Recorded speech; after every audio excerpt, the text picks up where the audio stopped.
Making listening to the forest shifted the way I think about my art and its relationship to the forest and ecology. It stretched me in ways I didn't know was possible. This was my first public art project, and I didn't know what to expect at all. In some ways, this was an advantage. I didn't know what was not possible, so it didn't hold me back. Immediately after my initial visit to the vast and mostly unbuilt PV Forest Science Center, I met with Dr. Chris Still and graduate student Adam Sibley. I needed to come up with a concept that would be fitting for the building, and I knew I needed help from the inside. Adam climbs an old-growth Douglas fir tree named the Discovery Tree in the H.J. Andrews Experimental Forest for his research. I wanted to know what stood out to him about climbing the tree. His answer was not one I anticipated. He described how the light quality changes as he climbs. It wasn't just the amount of light that he notices changing, but also the color. Although Adam talked about light waves, the way he described the light wasn't an explanation of science. It was really more a story of experience and wonder in the forest. Our shared wonder instantly brought the two seemingly disparate disciplines of art and science into close proximity. Light and color was the piece of the forest story that nestled itself in my head and took a firm hold. It ended up becoming the cornerstone of the entire project. Listening to the forest isn't about just any light or trees or forests. It's centered on a specific tree in a specific forest, the Andrews Forest. Because listening to the forest comes directly out of my experience in the Andrews Forest, I wanted to work with people who've been researching that specific forest's ecology. Fred Swanson is a geomorphologist who studied the forest for decades. He helped me choose 4 tree species that are integral to the Andrews Forest ecosystem. Because I was going to climb the Discovery Tree, I planned to work with the theme of verticality. One of the ways to do this was to look at how the patterns of wood anatomy changed at different heights on the trees.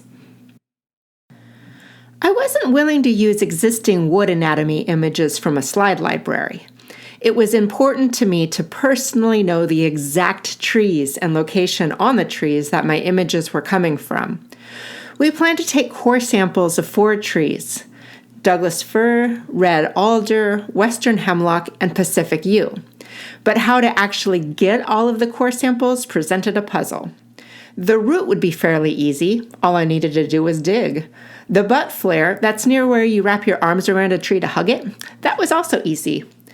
But then it got more challenging. Mid-bowl was well beyond my reach, and the tree's crown was even higher. Getting the core samples from high in the tree was a vertical puzzle, and I didn't know how to solve it. Luckily for me, Providence stepped in. The spring of 2019 brought a fierce storm to Oregon. Copious amounts of thick, heavy snow fell in the forest. Trees came crashing down, root balls stretched up to the sky instead of the crowns, and collecting core samples became just as easy as walking the length of a log. Fred and I walked through the forest together, and all we had to do was reach down and tag exposed roots and crowns resting at our feet.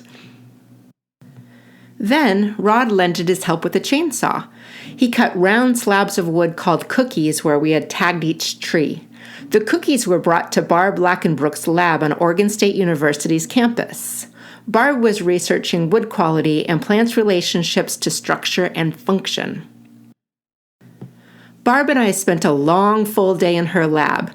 She handed me a mallet and showed me how to start to break down the cookies so they could be cut into sections that I could look at through a microscope and make reference images. Unfortunately, there was a problem with the microtome. A microtome is like a deli meat slicer for wood. We couldn't get clean sections cut for the microscope. This became yet another puzzle. Once again, it was time for Providence to step in. Barb sent my wood overseas to Alan Crivellaro at Cambridge University. Alan is an expert at imaging wood anatomy. He did a much better job than I ever could. He gave me incredible source images to work from to create the files that I used to laser cut the cellular patterns. The patterns are stunning. Some of them look like delicate hand-woven lace. Each one of them has a unique rhythm undulating through time. They tell elegant stories of what the trees experienced each year. While looking at some of the finished panels in my studio, I was captivated when Barb told me some of those stories from what she was reading in my art. Ah, see? This year it stopped raining at this point and the growth slowed down. But then, see here? It started raining again and the tree started growing again that season. It isn't sufficient for me to just do some reading and research and then return to my studio to make the art. Every project must cultivate a deepening relationship with the forest. Incorporating a rigorous physical activity into my research is one way I do this. It helps me feel in sync with some of the forest's rhythms and beats. Each project is like a dance with the place. It's a physical conversation between myself and the forest. Climbing from the forest understory to above the canopy was an opportunity for a dance of a lifetime. I climbed the discovery tree each season with Adam to get a sense of some of the changes the tree experiences over a year, the changes of rhythm, including the rhythm of light and color. Time is a fundamental aspect of the land. Ecosystems are in fluid motion. They are never static. One way to be true to the story of the forest is to pay close attention to the way it sways through time. Without time, there's no rhythm, no music of the land. We feel this rhythm within us when we feel we know a place. It gets into us and it becomes a part of us.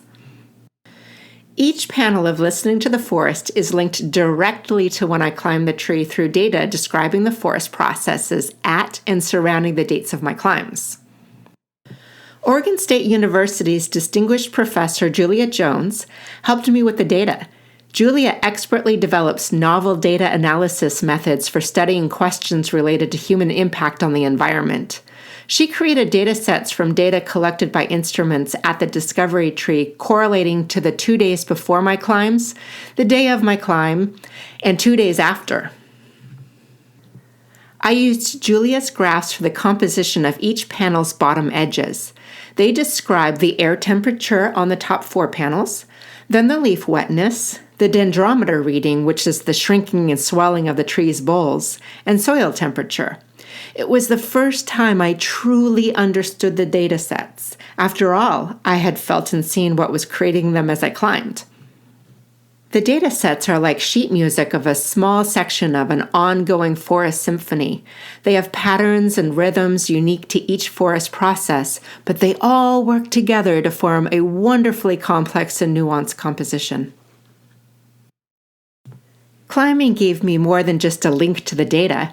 The multi-sensory experience breathed life and magic into the project. I smelled the dryness of the tree. When it stormed and nearby Lookout Creek was high, I heard the sound of the rushing water ascend to the canopy. It was much louder than you'd think. And I felt the roughness of the tree, and I tasted the air. But most significantly, I experienced the light and color Adam described to me when we met. I tried to capture it with my camera to record it, like data, but the light and the color defied my attempts. Instead, it demanded that I pay attention to visceral experiences beyond just seeing. I felt it. That aspect could never be recorded by instruments or cameras. It needed to be experienced, and I embedded it into the art as I made it. It guided my choices and my intuition. The color in Listening to the Forest only appears as light. The backs of the panels are brightly painted so the color reflects onto the underlying layers and the wall. The installation glows with an ethereal light. This, to me, is the essence of the artwork. It's the through line that runs from the first conversation with Adam and Chris Still to the experience of viewing the art in person. It's the quality that transcends the science behind it and transforms it, like alchemy, into art.